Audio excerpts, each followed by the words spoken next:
Hey there, and welcome to the show. I am so glad you're here today because today we're going to talk about something that nobody in real estate really wants to admit out loud, but we're all feeling it.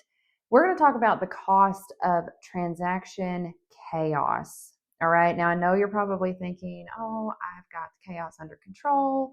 Yeah, I'm busy. Sure, I'm stressed, but that's just part of the job, right? Wrong. And today I want to show you exactly what that chaos is costing you, not only in dollars, but in health and in the life that you actually want to be living. All right, so let me paint a picture for you, okay? It's 9 o'clock on a Tuesday night. You're sitting at your kitchen table, you have your laptop open, you're trying to remember if you sent that appraisal contingency reminder to your buyer.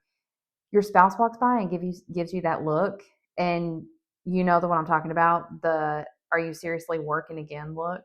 So your phone buzzes and it's a client. They're asking about something that you've already explained twice. You can feel your chest tighten.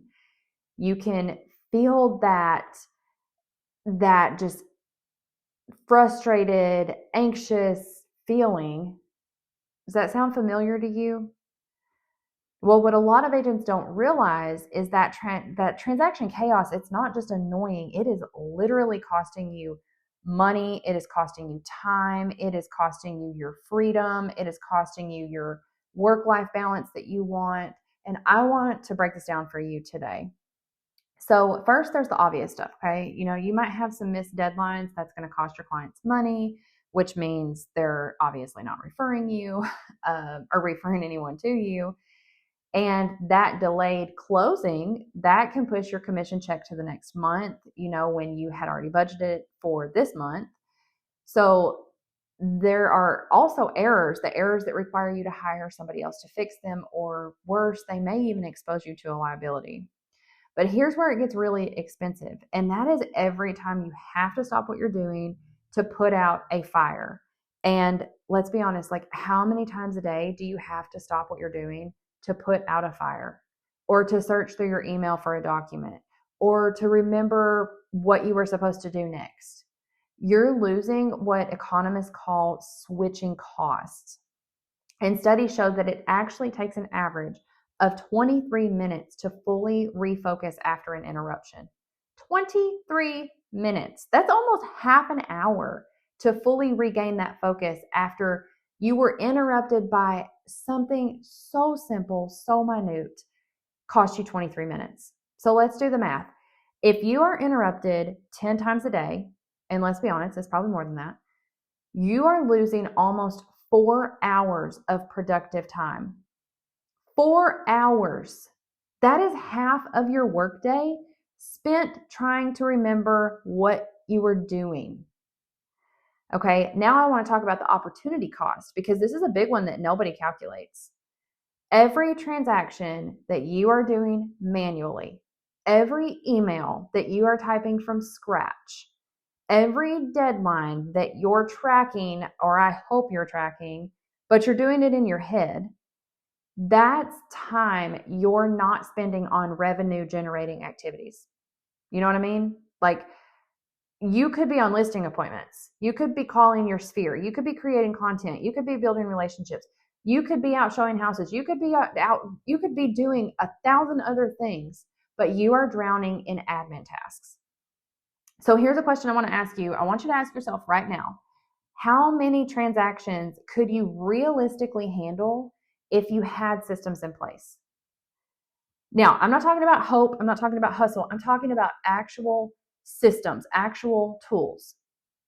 Because most agents tell me that they're maxed out at like 10 or 12 transactions at a time. But when agents have the proper systems, they're comfortable handling 20, 30, 40 transactions. Now, I myself am a transaction coordinator. I have the proper systems in place. I have the actual systems, the actual tools. I can handle 85 to 100 any given month and still be comfortable. Okay.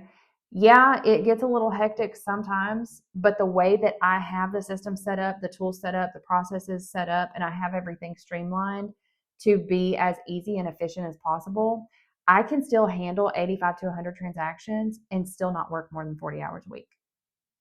So Let's say that your average commission is $3,000.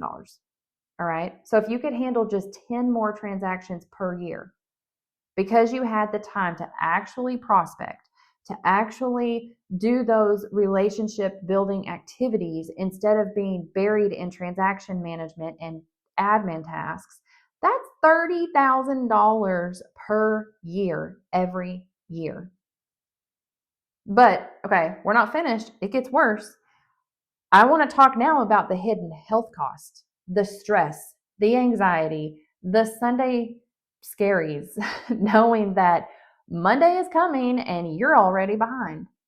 Those tension headaches, the poor sleep, the neck pain, the back pain, the weight gain from stress eating, the no time to exercise, the relationships that are suffering because you're always working, you're always distracted, you're always on your phone, you're always carrying your laptop around.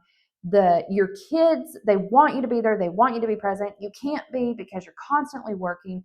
Your spouse wants you to be there. You want to be there. I mean, obviously you want to be there with your kids and your spouse and your family, but you can't because you are constantly distracted. You're constantly working. You're constantly overwhelmed and stressed and anxious and constantly feeling behind. Okay. There is a study that said that chronic stress costs the average American over $2,000 a year in healthcare costs alone. Now, let's be real. If you're in real estate, which I'm assuming that you all are, your stress levels are probably higher than average. I'll just go out on a limb and guess they're higher than average. But the kicker is all that chaos, it is absolutely, completely preventable. And I'm not talking about, working any less. I'm not talking about working less hard. Like you can still work hard, but I'm talking about working smarter. I'm talking about building systems that do the heavy lifting for you. Okay. So if you think about it, like when you get in your car, you don't manually calculate your route every single time, right? I mean, that would be crazy. You use a GPS and it's going to tell you where to go, when to turn. It warns you about the traffic, warns you about, all kinds of stuff. Well, transaction management, it should work the same way. So you should have those systems that are going to tell you what to do next. They're going to remind you of the deadlines before they sneak up on you. They're going to automate those repetitive tasks that are eating away at your day. So here's what I want you to do. After you finish listening to this episode, I want you to grab a piece of paper or open the note app on your phone or whatever. Grab a receipt. I'm sure you're in your car, driving down the road listening to this. Grab something to write on. And I want you to calculate 3 things. Number 1, I want you to calculate how much time do you spend per week on admin tasks that could be automated. Now, what are admin tasks? This could be email writing, deadline tracking, client updates, vendor coordination. It could even be, it can't be inputting documents, I guess, because that is an admin task, but that's going to be something that you need to hire somebody for. So be honest with yourself and calculate how much time do you spend per week on those admin tasks that could be automated. And it's probably going to be a lot more than you think. Number 2, I want you to ask yourself, how many transactions did you turn away or not pursue this year because you were at your capacity? And then multiply that by your average commission check. That's going to be your opportunity cost. And then lastly, number 3, what would your life look like if you had even just 10 extra hours per week? Would you spend it with your family? Would you take care of your health? Would you grow your business even more? Would you be able to go on vacation? Would you be able to, maybe do the things that you want to do that you can't do right now because you're overworking? What would you do with an extra 10 hours a week? And I want you to write all these things down because that's what's possible when you stop tolerating the chaos and start building the systems. And here's the truth. You didn't get into real estate to be a glorified admin assistant, right? You got into it for the freedom, for the income, to help people with one of the biggest transactions in their life. But somehow along the way, the transactions have started managing you instead of you managing them. But the good news is that you can fix this. Not someday, not next year when things slow down. They're never going to slow down. You can fix this starting today. All right. Now, in the next few episodes, I'm going to show you exactly how to build the systems that are going to transform your business and your life. But for now, I want you to sit with this. I want you to really calculate what that chaos is costing you. Because when you can see it clearly, then you can't unsee it. Like, it's going to be there. It's going to be in the back of your mind. And that's when real change can happen. So I want to thank you so much for listening today. If this resonated with you, take a screenshot, share it on your Instagram story, LinkedIn. You can tag me on LinkedIn so I can reshare it wherever. Make sure you follow the podcast so you can get updates and tips and tricks every Thursday. And if you are ready to stop the chaos and start building systems that actually work, stick around because we've got so much more coming your way. I'll see you in the next episode.